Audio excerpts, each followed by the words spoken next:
Bandung, Bapak Ibu, pada 28 April 1972, seperti itu, dan alamat kantornya tidak jauh dari Siamolek ini, di Jalan Ciputat Raya, nomor 41, Kebayoran Lama, Jakarta Selatan, seperti itu. Dan Pak Dadan Rusdian ini, riwayat pendidikannya adalah S1-nya mengambil Ekonomi Manajemen di Universitas Kristen Indonesia, dan kemudian melanjutkan lagi di Universitas Negeri Jakarta dengan Magister Manajemen Eksekutif, seperti itu.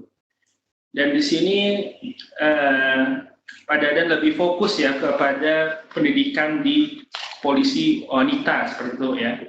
Oke, baik Bapak Ibu, waktu dan tempat kami persilakan ke Pak Dadan Rusdian untuk melakukan pemaparan seperti itu. Silakan Pak Dadan. Assalamualaikum warahmatullahi wabarakatuh. Waalaikumsalam. Selamat siang dan salam sejahtera untuk kita semua. Terima kasih atas waktu yang diberikan kepada kami untuk menyampaikan presentasi dengan tema penelitian pengembangan bahan ajar yang berbasis TIK juga. Kami mengambil judul yaitu pengembangan kapasitas dalam blended learning pada pendidikan pengembangan spesialisasi poluan PPA atau pelayanan perempuan dan anak.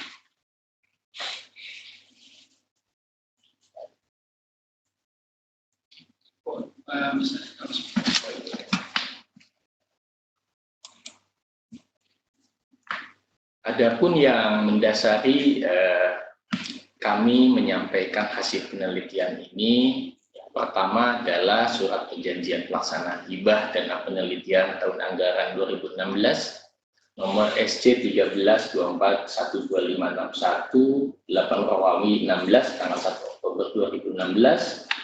Kemudian surat Simolek nomor SC 522 13054 11 Romawi 2016 tanggal 22 November 2016 tentang undangan webinar hasil penelitian tahun anggaran 2016.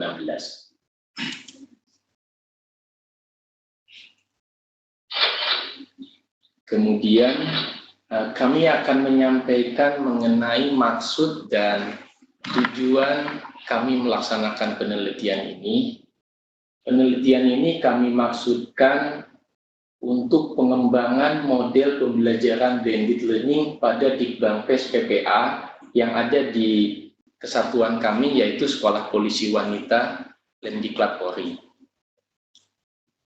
Kemudian tujuannya adalah pertama untuk menghasilkan model pembelajaran blended learning, dan yang kedua agar adanya peningkatan prestasi belajar bagi peserta didik dengan adanya blended learning, dan yang utama sekali adalah adanya ketertarikan bagi gadik atau pendidik atas digunakannya blended learning ini. Kemudian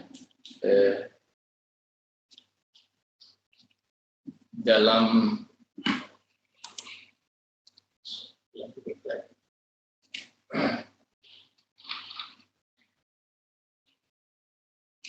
kegiatannya yang kami lakukan pada saat penelitian ini adalah yang pertama adalah menganalisa kurikulum yang selama ini ada untuk kami migrasikan di dalam silabusnya itu dari yang selama ini silabus tatap muka menjadi silabus blended learning.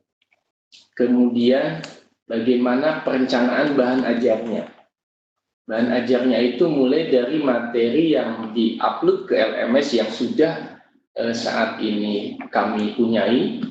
Nah, ini merupakan gabungan antara teks, video, dan animasi. Ini nantinya yang di dalam perencanaan bahan ajarnya, termasuk bagaimana kriteria penilaiannya. Kemudian selanjutnya yang kami lakukan adalah pengembangan produk blended learning itu sendiri, dan kegiatan selanjutnya proses validasi oleh ahli materi. Nah, ini ada sedikit kesulitan karena sejujur saja ahli materi yang menguasai tentang pembelajaran berbasis IT khususnya blended learning, baik di pembina fungsi kami itu saat ini belum terlalu ada. Mungkin nanti kami mohon kesediaannya dari Simolek untuk bisa memvalidasi materi-materi yang kami sehingga kami bisa produk blended learning kami ini bisa kami operasionalkan nantinya. Kemudian yang terakhir juga kami sudah melaksanakan uji coba terhadap Gadik. Kami sengaja waktu itu menghadirkan ahli materi dari ITB untuk menyampaikan pelatihan di tempat kami. Kaitannya upload materi, kemudian konten-konten bagaimana membuat video, animasi, dan sebagainya. Agar nantinya para peserta didik kami itu tertarik dengan adanya konsep blended learning yang ada di Sekolah Polisi Wanita. Kemudian satu hal yang kami lihat di dalam tinjauan pustakanya dalam blended learning ini, kami mengambil satu literatur dari Michael W. Allen. Ini beliau menyatakan bahwa untuk satu pembelajaran blended learning yang menarik itu, katanya, pastikan bahwa peserta didik itu sangat termotivasi untuk belajar dengan mengaitkan konten ke situasi dunia nyata. Nah, ini karena di jenis pendidikan yang kami ambil dalam pilot project ini juga pendidikan pengembangan spesialisasi yang secara proporsional memang banyak melakukan praktek dalam pelaksanaan pembelajarannya. Ini hal-hal inilah nantinya pengalaman belajar yang secara naluri merespon agar blended learning ini menjadi menarik, bentuk cerita dan sebagainya. Jadi tidak hanya kontekstual, aturan-aturan dan sebagainya, karena materi itu bisa sebelumnya di-download dulu oleh peserta didik. Ini hal-hal yang kami ambil salah satunya dalam tinjauan pustakanya.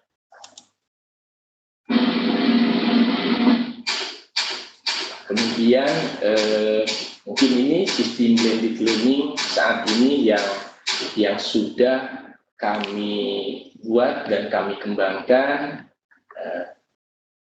Jadi nanti kami di belakang akan kami jelaskan bagaimana mekanismenya, mulai dari pendaftaran atau login di homepage-nya sampai dengan kita bisa berikan kegiatan penugasan, kemudian peserta didik juga bisa mengambil e-book peraturan-peraturan yang terkait dengan muatan pendidikan yang kami laksanakan, kemudian kami bisa melaksanakan kegiatan tanpa melalui tatap muka itu, kegiatan forum diskusi, kan. Selain juga kami nanti bisa mengujikan para peserta didik capaian belajarnya melalui mekanisme ujian untuk kita bisa menghimpun nilai-nilai sebagai bagian dari capaian pembelajaran setiap peserta didiknya. Ini sistem blended learning yang sudah kami bangun. Kemudian tampilannya seperti ini, mungkin bisa lihat bahwa ini sudah dijadikan juga pilot project oleh Lemdikpol. Tentunya dari sekian banyak pendidikan yang ada di kepolisian, juga termasuk yang ada di Sekolah Polisi Wanita, kami ambil satu yang menjadi pilot project-nya untuk bisa kami mengadopsi blended learning ini sesuai dengan tuntutan kemajuan iptek saat ini.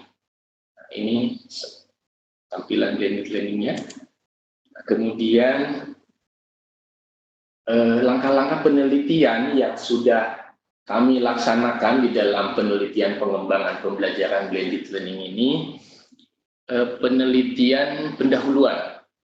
Jadi, dan pengumpulan informasi. Penelitian pendahuluan dilakukan untuk mengetahui kebutuhan belajar terkait dengan rencana pembuatan model blended learning Spol1 Lemdiklat Polri.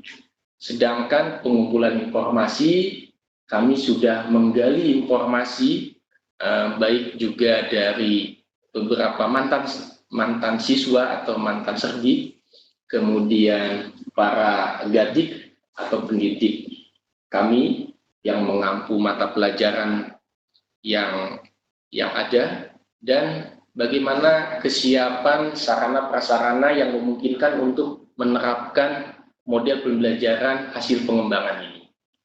Kemudian yang kedua, perencanaan pengembangan model.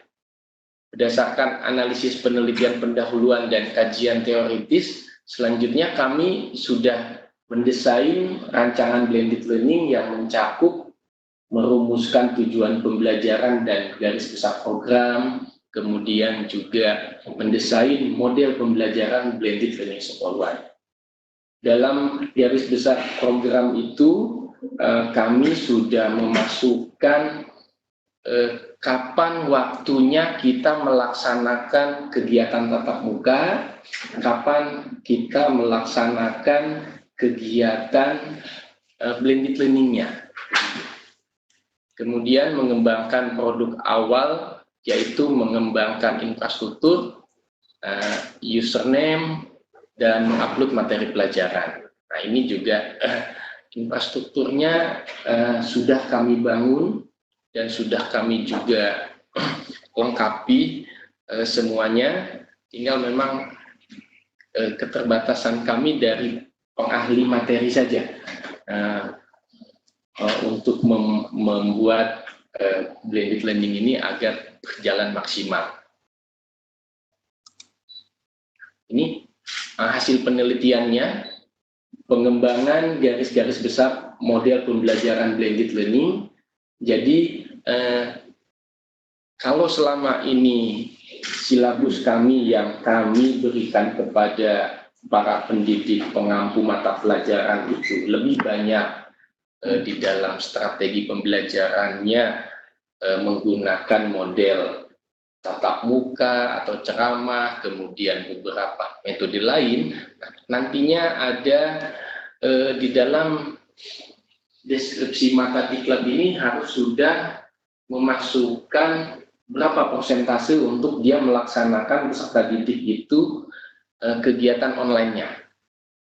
Ini komponen-komponen yang ada pada garis-garis besar model pembelajaran blended learning, dimulai dari nama mata pelajarannya, kemudian jam pelajaran, mungkin kalau di universitas namanya SKS-nya, kalau di kepolisian kami menyebutnya JP atau jam pelajaran. Kemudian ada standar kompetensi, bagaimana kompetensi umum mata diklatnya, deskripsi mata diklat. Selanjutnya ada kompetensi dasar, kemudian materi pokoknya, metode pembelajaran bagaimana yang akan diterapkan, termasuk bahan dan alat apa saja yang akan digunakan, proses pembelajarannya, kemudian kami berikan juga tagihan dan tugas.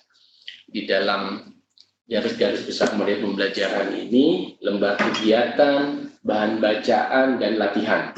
Semuanya ini disesuaikan dengan kurikulum yang menjadi pilot penelitian kami di Dikbangkes Polwan PPA yang nantinya biasanya disahkan langsung oleh Kepala Lembaga Pendidikan dan Pelatihan Polri.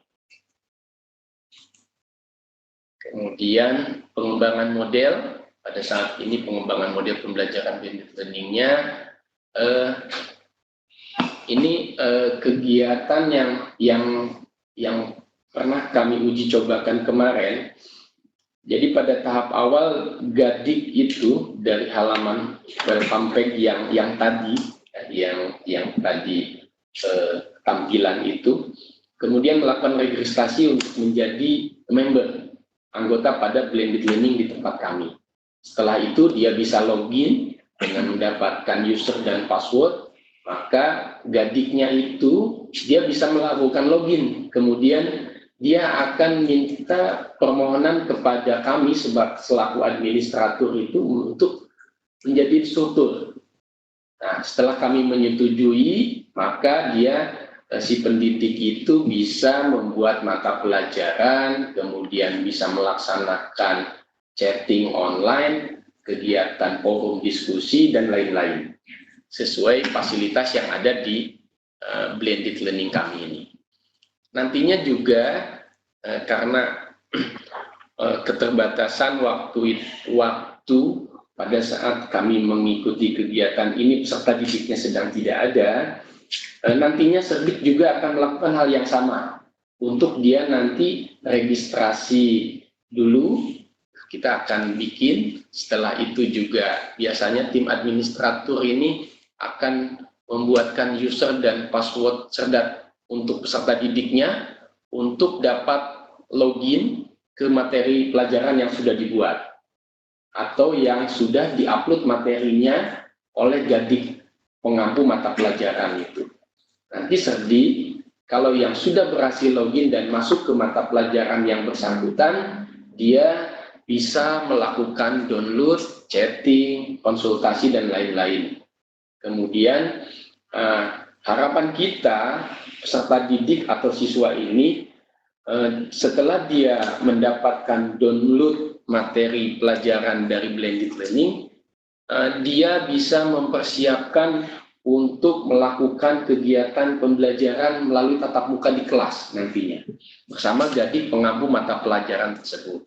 Mungkin ada penugasan pemaparan, diskusi, nanti juga termasuk nantinya di akhir atau selama kegiatan pembelajaran itu nanti ada beberapa kegiatan seperti kuis, pretest untuk mengukur pengetahuan awal dan post-test sampai seberapa jauh nanti capaian belajarnya peserta didik ini kita lakukan dengan pembelajaran blended learning.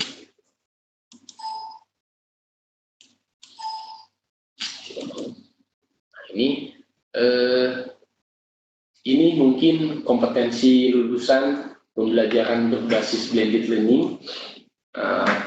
Kami sudah ada 3 aspek memang yang di dalam penilaian yang ada di kepolisian. Jadi kami tidak mengacu kepada satu aspek penguasaan ilmu pengetahuan saja, tapi dia juga kalau di kepolisian ini harus terampil melakukan.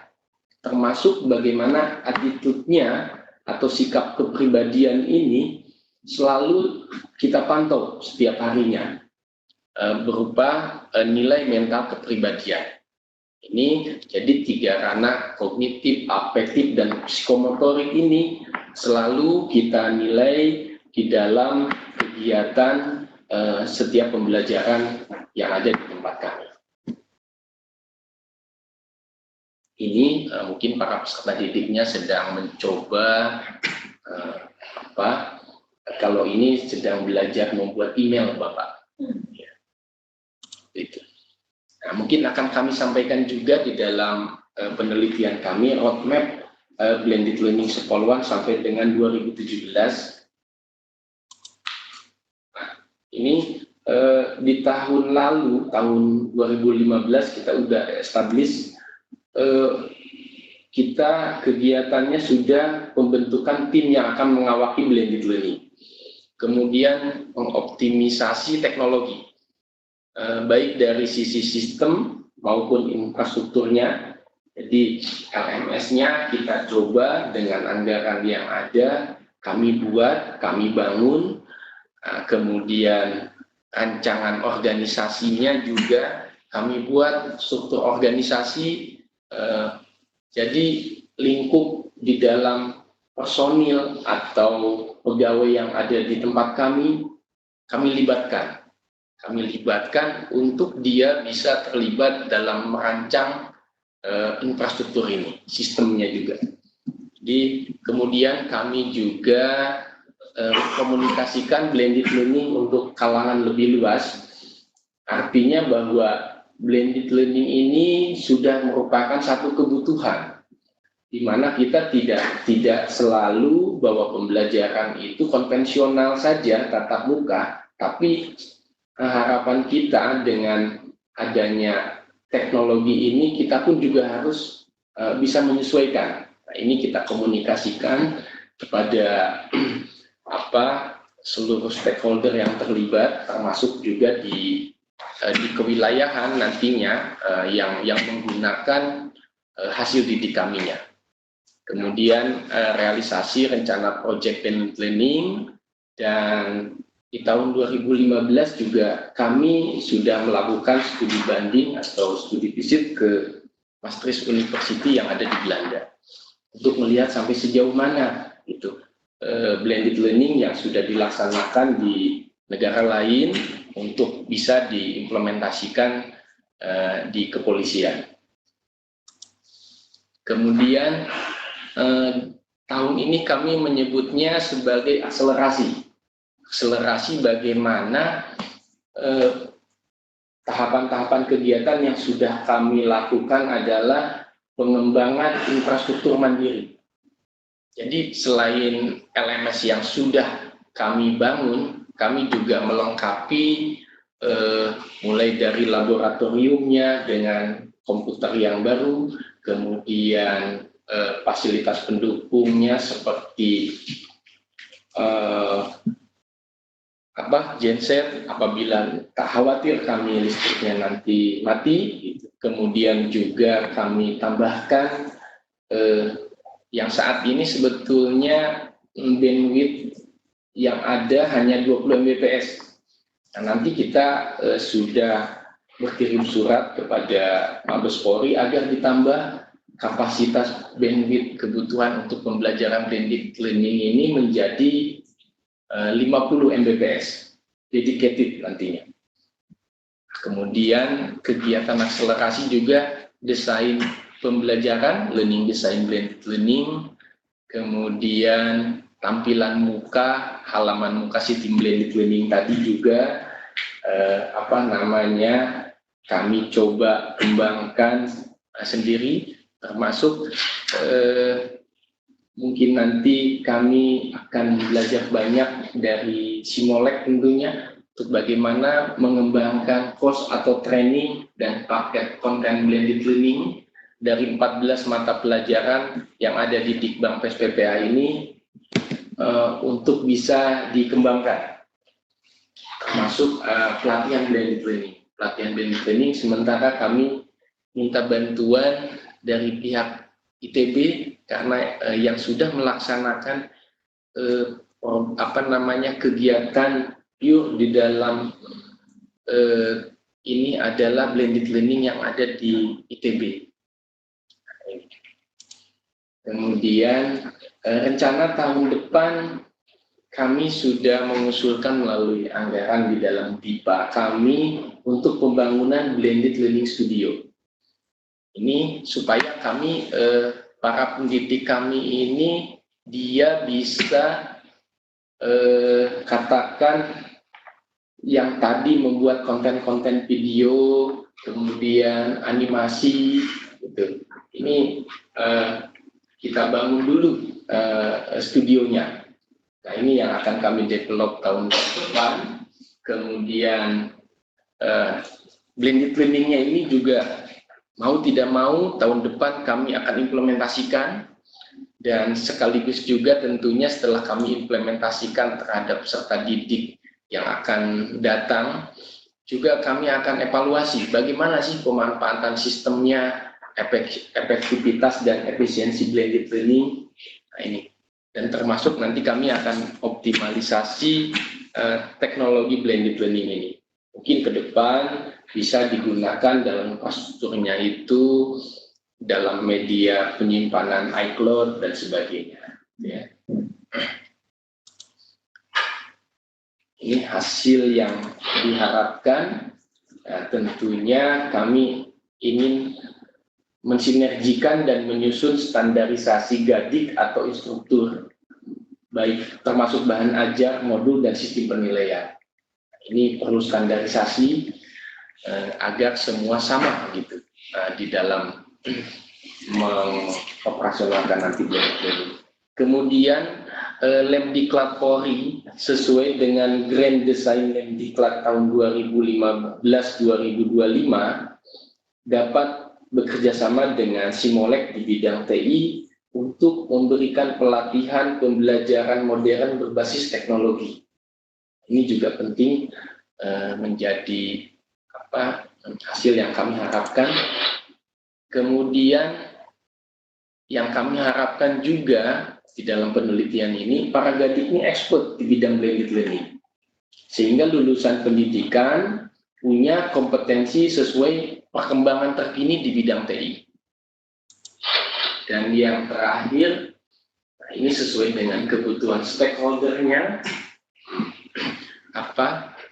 di satuan kewilayahan, dalam hal ini Polda-Polda, tentunya penempatan lulusan Dikbangpes yang untuk mengawaki unit pelayanan perempuan dan anak ini, dia selain memiliki pengetahuan juga penguasaan IT yang handal. Mungkin ini beberapa penguatan pembelajaran yang berbasis TIK yang sudah ada di tempat kami. Ini kunjungan ahli dari Belanda ke ruangan server kami.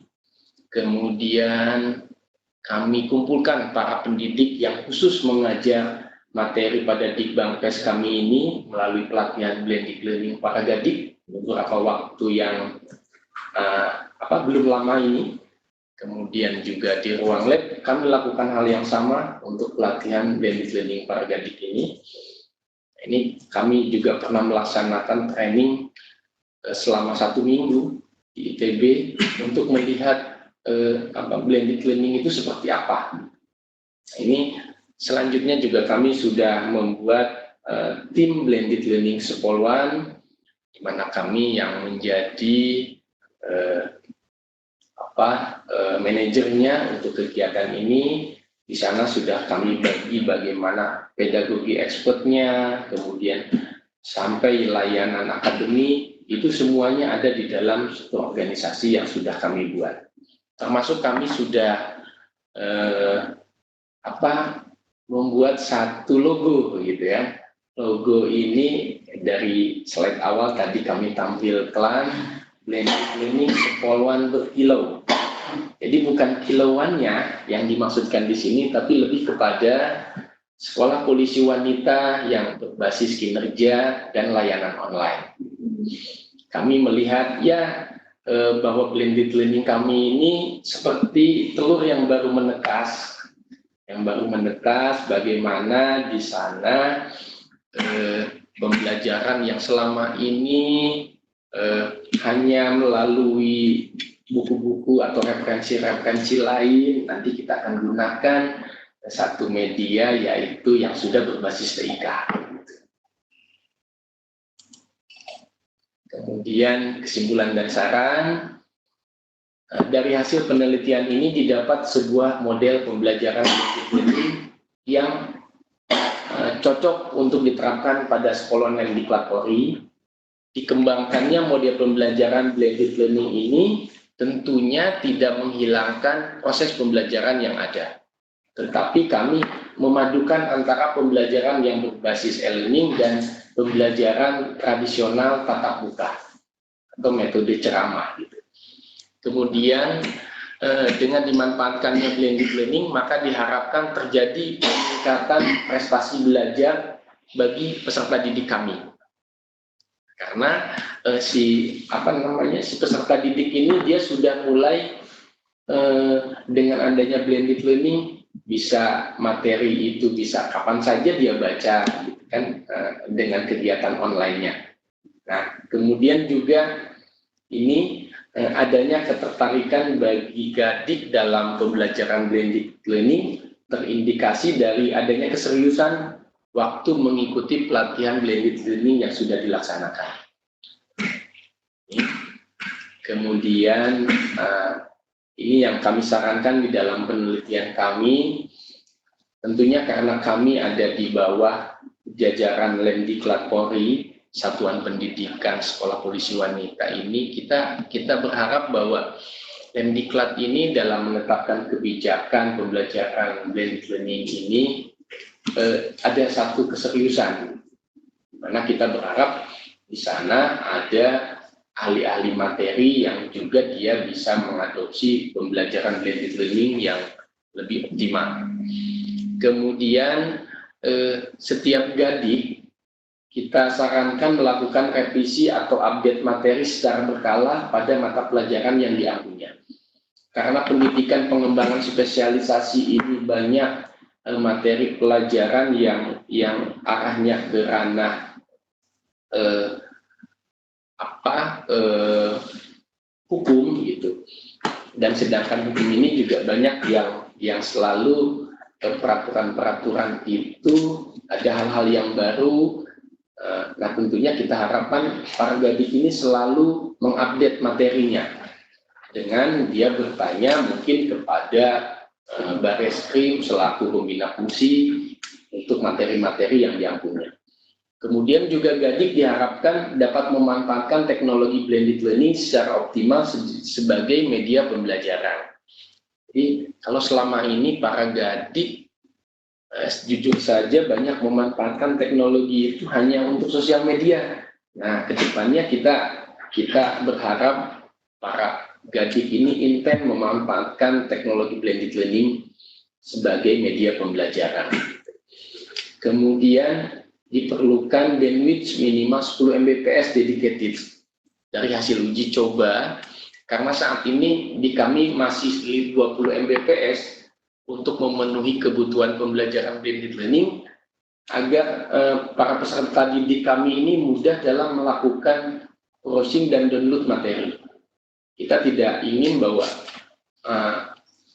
peserta didik katakan ketika datang malah perlu biaya untuk kuota ini, gitu kan, menggunakan kuotanya sendiri. Kita harapkan dia sudah bisa ada WiFi yang memudahkan dia untuk melakukan browsing maupun download materi. Kemudian yang kami sarankan juga yang selanjutnya, perlu adanya petugas yang secara struktural yang bertanggung jawab secara menyeluruh dalam penggunaan media blended learning agar teknologi informasi yang disediakan baik hardware maupun software dapat digunakan secara optimal. Kemudian juga kami menyarankan perlu disiapkannya petugas ahli materi yang mengawasi pemanfaatan bahan ajar atau modul, sehingga bahan ajar atau modul yang ada dapat diupdate setiap saat. Kemudian yang terakhir, kami menyarankan perlu dilakukan pelatihan khusus kepada seluruh Gadik agar dapat turut serta dalam menggunakan teknologi internet dalam melaksanakan pembelajaran yang dikemas dalam model pembelajaran blended learning. Mungkin demikian pemaparan dari kami terhadap hasil penelitian yang berjudul pengembangan kapasitas dalam blended learning pada pendidikan pengembangan spesialisasi Polwan pelayanan perempuan dan anak. Sekian dan terima kasih. Terima kasih atas perhatiannya. Kami akhiri. Wassalamualaikum warahmatullahi wabarakatuh. Selamat siang. Oke, Bapak Ibu, menarik sekali ya paparan dari Pak Dadan mengenai blended learning seperti itu. Blended learning di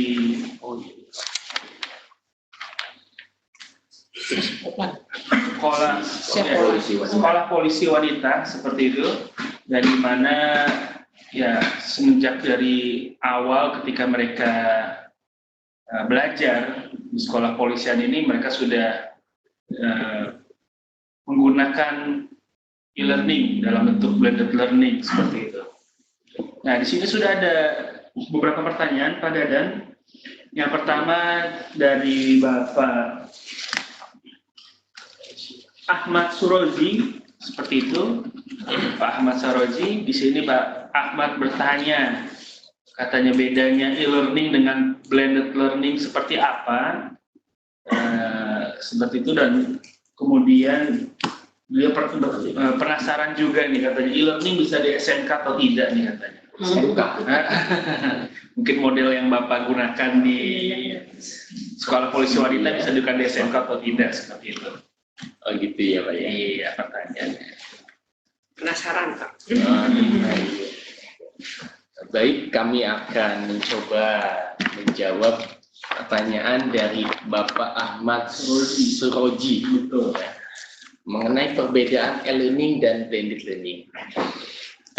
Mungkin kalau kita ketahui ya, bahwa e-learning itu tentunya nantinya konten pembelajaran itu full online. Sementara kalau blended learning itu perpaduan antara kegiatan pembelajaran tatap muka dan pembelajaran online. Ini agak berbeda sekali, terutama di kepolisian tidak memungkinkan untuk pembelajaran dilakukan full online. Tapi kita tetap harus ada bagian di mana aspek psikomotoriknya, terutama ketika seorang peserta didik ini kita tugaskan untuk melakukan katakan role play, bagaimana dia teknis wawancara terhadap si korban ataupun pelaku tindak pidana, itu tidak mungkin kita online kan gitu.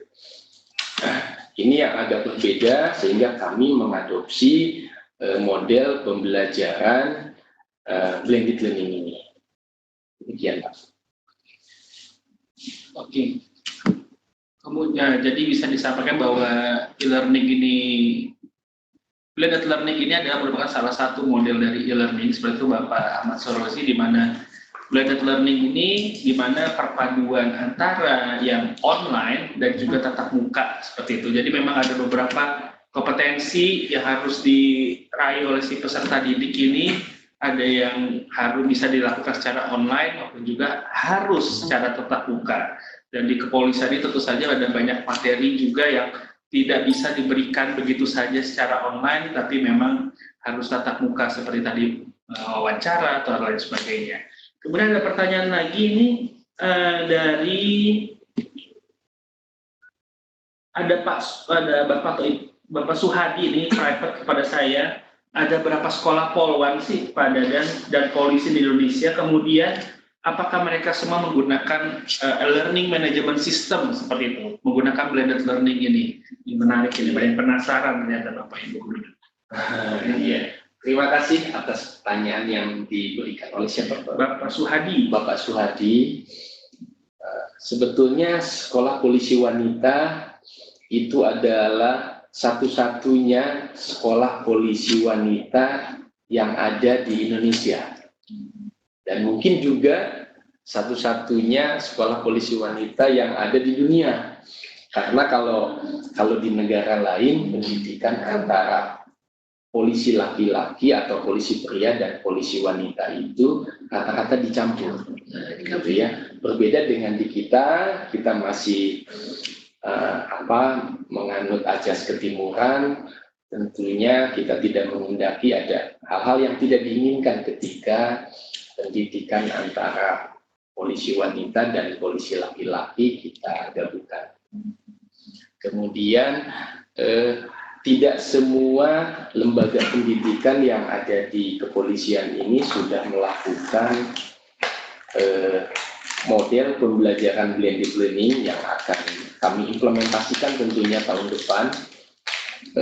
Hanya baru 6 sekolah atau pusdik yang sudah melaksanakan. Dalam hal ini mungkin dari Simolek juga tahu ada PTIK, kemudian juga Sespimti, ini jenjang pendidikan yang lebih tinggi di kepolisian. Kemudian juga ada lagi Pusdik Dimas, kemudian Pusdik Serse yang ada di Megamendung Bogor. Ada 6 ya Pak ya. Kemudian satu lagi Pusdik Lantas yang ada di Serpong. Jadi baru terbatas 6 satuan kerja yang ada di kepolisian yang sudah melaksanakan blended learning ini.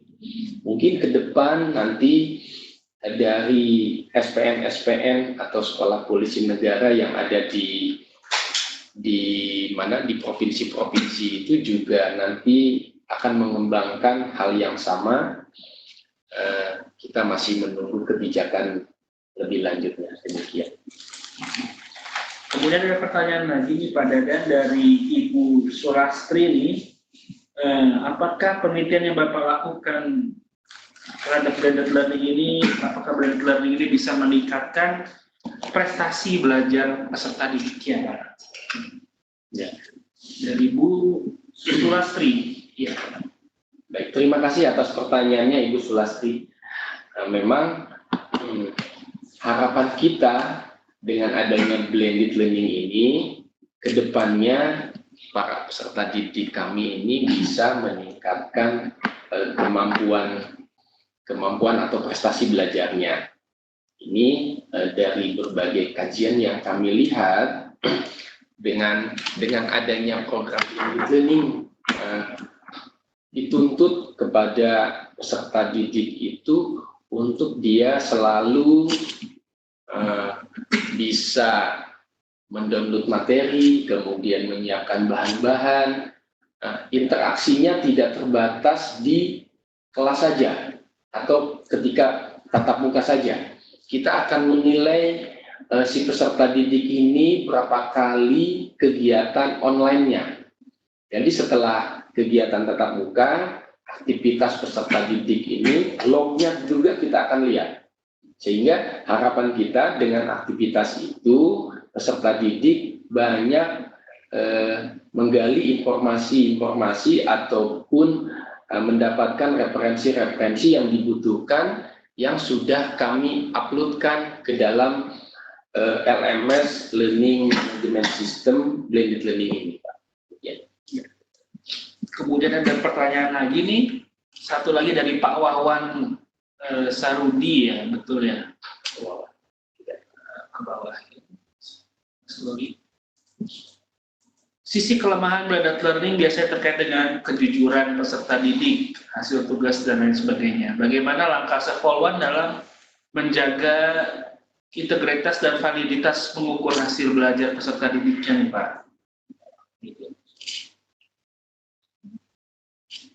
Terima kasih atas pertanyaan Pak Wawan Sarudi. Di sana disampaikan, mungkin Pak Wawan juga mengetahui selain blended learning ini banyak keunggulan, tentunya mungkin juga ada kelemahan. Katanya terkait integritas atau kejujuran peserta didik dalam hasil tugas dan lain-lain. Nah, Sekolwan tentunya di dalam proses penilaian kita untuk capaian hasil belajar ini kita menggunakan blended learning, sehingga ketika siswanya atau peserta didik ini melaksanakan ujian real time, capaian belajar atau hasil ujiannya itu bisa kita lihat oleh peserta didik yang bersangkutan juga oleh pendidiknya. Jadi tidak ada lagi, kita tidak memasuk unsur subjektivitas di sana, nilai-nilai yang didapatkan oleh peserta didik itu langsung kelihatan saat itu juga. Demikian, Pak. Ya, jadi mungkin dalam blended learning ini untuk pengukuran tugas ini bisa ya saat tatap mukanya gitu Pak yang dilakukan ya. Jadi materi ini berupa online dan ketika tugas atau hasil belajar sebagian secara tatap muka. Seperti itu. Ya, silakan. Di sini ada pertanyaan dari pematerinya juga dari Ibu Eni. Silakan Bu Eni untuk bertanya. Ya, mungkin sedikit yang akan saya ingin tanyakan adalah bagaimana sejauh mana kesiapan. Mungkin tadi pertanyaan terakhir menarik minat saya bahwa bagaimana Sekolwan itu bisa mengantisipasi kejujuran daripada siswa didik ya, peserta didik itu dalam memberikan bahan jawaban atau bahan tugas materi. Kaitannya adalah dalam nanti Pak, kalau misalkan ada bahan yang dia ambil copy paste dari bahan rujukan lain tanpa mengambil atau tanpa menyebutkan sumbernya, itu kan masuk ke dalam ranah hak cipta ya Pak ya. Dan jadi barangkali bisa juga nanti Sepolwan itu mengambil atau menggunakan satu sistem yang bisa mendeteksi apakah itu dia termasuk ke dalam plagiat atau bukan. Mungkin apakah sudah dilakukan semacam itu yang ingin saya tanyakan. Terima kasih. Di dalam penugasannya itu. Iya, dalam ini Pak, dalam menilai penugasan. Kadang-kadang kan tidak bisa dipungkiri bahwa bahan demikian luas, apalagi kalau sudah online ya, kita bisa mengambil dari mana saja, dan kadang-kadang saya juga sebagai pengajar suka kesulitan kalau tidak punya aplikasi tertentu yang bisa membantu saya dalam melihat apakah tugas ini murni pendapat sendiri ataukah mengambil dari sumber lain tanpa menyebutkan sumber yang diambil. Terima kasih. Terima kasih Ibu Eni atas saran masukannya. Sebetulnya ketika kegiatan pembelajaran yang ada di kami, kebanyakan penugasan itu dalam wujud praktek, sehingga jarang sekali siswa itu kita tanyakan membuat karya tulis. Mungkin karya tulis yang kami lakukan lebih kepada nanti ketika peserta didik ini melaksanakan latihan kerja. Kami biasanya tempatkan peserta didik kami ini di Polda Metro Jaya. Kemudian Polda Metro Jaya menempatkan kembali di salah satu Polres. Nah, di sanalah dia mulai menyusun hasil kegiatan pelaksanaan latihan praktek kerjanya, Bu. Jadi sebatas itu saja. Jadi kalau agak berbeda dengan ketika mungkin dia membuat satu karya tulis yang bisa yang sudah melakukan hasil kaitan langkah-langkah penelitian, di mana kita bisa lihat dengan kalau di kampus kami itu setiap karya tulis atau makalah kami selalu ada turn it in itu, Bu.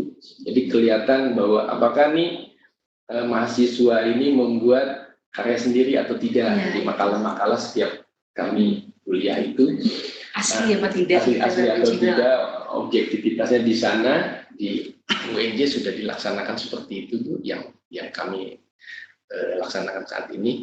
Namun demikian kalau di lembaga kami seperti itu, Bu. Jadi dia hanya menyusun apa yang sudah dilakukan saja. Mungkin dia melaksanakan proses penyelidikan dan penyidikan tindak pidana yang berkaitan dengan korban kekerasan terhadap perempuan dan anak. Itu saja, Bu, report yang selalu kita mintakan atau kita wajibkan oleh peserta didik di akhir mengikuti pembelajaran atau mengikuti pendidikan pengembangan spesialisasi. Baik, berupa reportase mungkin. Iya, seperti itu. Jadi tanpa harus mengacu kepada sumber lain. Tidak ada. Terima kasih, Pak. Terima kasih, Pak Dona. Iya. Ada satu pertanyaan lagi, Pak Dadan. Ini menarik sekali pertanyaannya. Pertanyaannya adalah, saya berminat masuk Sepolwan, anak didik saya juga ini. Bagaimana caranya masuk Sepolwan ataupun sekolah kepolisian yang lain, Pak? Oh begitu. Wah, sekalian promosi, Pak. Betul. Promosi, Pak. Iya, terima kasih. Se-Indonesia loh, Pak, ini. Kepada ini pertanyaan dari Pak Joni Setiawan. Ya. Pak Joni Setiawan. Ya. Terima kasih atas perhatiannya Bapak, terutama minat untuk bisa menjadi anggota kepolisian. Tentunya di kepolisian setiap tahun kita membuka pendaftaran untuk menjadi anggota polisi. Untuk tahun depan rencananya sekolah polisi wanita akan merekrut dari wanita-wanita yang ingin menjadi polwan sejumlah 500 orang dengan lama pendidikan 7 bulan yang akan dilaksanakan di Sekolah Polisi Wanita Jalan Ciputat Raya nomor 41, Kebayoran Lama, Jakarta Selatan. Ya, kami rencana di dalam audit tahun depan pendidikan akan dibuka bulan Agustus dan selesai bulan Maret tahun 2018. Silakan untuk informasi lebih lanjut bisa mendatangi Polda ataupun Polres setempat di mana Bapak Ibu tinggal. Demikian, Pak. Oke, jadi untuk requisite dari lulusan SMA sederajat atau gimana Pak? Iya, SMA yang sederajat. Gimana sudah SMA ya? SMK sederajat. Tapi tidak ada pendaftaran online, Pak. Tidak ada. Jadi belum dibuka pendaftaran online. Kami kurang tahu tentang itu. Jadi yang melaksanakan seleksi kan hanya di Polda-Polda, Bu. Iya. Jadi istilahnya kalau Sepolwan ini hanya dapurnya saja yang mendidik polwan-polwan. Sudah nerima Ya, menerima untuk dididik selama 7 bulan. Jadi seleksi di daerah masing-masing ya Pak ya. Jadi tidak langsung daftar ke Sepolwan ya. Tidak. Sepolwan hanya melaksanakan. Iya. Terima kasih, jelas jadi. Ya. Jadi Bapak Ibu yang berminat bagi siswa-siswi didiknya yang ingin melanjutkan Siswi. siswi yang sekolah yang ingin jadi Pak Polisinya bisa ke Polda atau Polres setempat Bapak Ibu untuk informasi lebih lanjut. Oke, satu pertanyaan lagi, ada yang bisa online, mau ingin bertanya langsung kepada pemateri kita, bisa klik raise hand itu yang di bagian atas ini, ya silahkan jika ada yang ingin bertanya secara langsung. Hanya satu ya di Indonesia. Jadi kalau lulusannya hanya dari sini Pak. Iya. Kan hanya satu di Indonesia. Jadi kalau yang daftar cuma satu di sini aja. Iya betul. Hebat betul ya. Kalau yang Hanya 500 ya. 500 saja. Dan persyaratan oleh Polda setempat ya. Jadi persyaratan. Persyaratannya dari Mabes, Bu. Jadi, Dari Mabes. Kalau Polda itu hanya seleksinya saja. Seleksi nanti setelah Mengikuti arahan Mabes berarti ya. Jadi dari seluruh Indonesia itu dari 32 Polda ini nanti kalau sesuai dengan kuotanya, kalau sudah ada kandidatnya, kemudian dikirim ke tempat kami untuk melakukan pendidikan. Dibagi rata Pak, 32 atau 5 atau tergantung? Tergantung ininya juga. Kemampuannya ya. Kita jadi baru tahu ya Bu ya bahwa ada. Jadi kalau ada saudara yang pengen masuk Polwan, nah mungkin di situ ya. Tapi mesti ke Polda masing-masing ya Pak ya. baik Bapak Ibu, ada pertanyaan lagi? Oke, tampaknya sudah cukup pertanyaannya. Ya, untuk materi dari Pak Dadan Rusdian nanti akan kami upload di website kami di penelitian.siamolek.org dan garis miring webinar untuk sesi pagi ini dengan 2 pembicara. Tadi pagi kita sudah mendengarkan paparan dari Ibu Eni Suryanti mengenai pembelajaran TIK di Indonesia dan Thailand, kemudian di sini pengembangan blended learning oleh Pak Dadan Rusdian. Untuk sesi pagi ini kami cukupkan sekian Bapak Ibu, nanti kami akan lanjut lagi di pukul 13 dengan 2 pembicara kita, dengan Bapak Walan dan juga Ibu Siska nanti.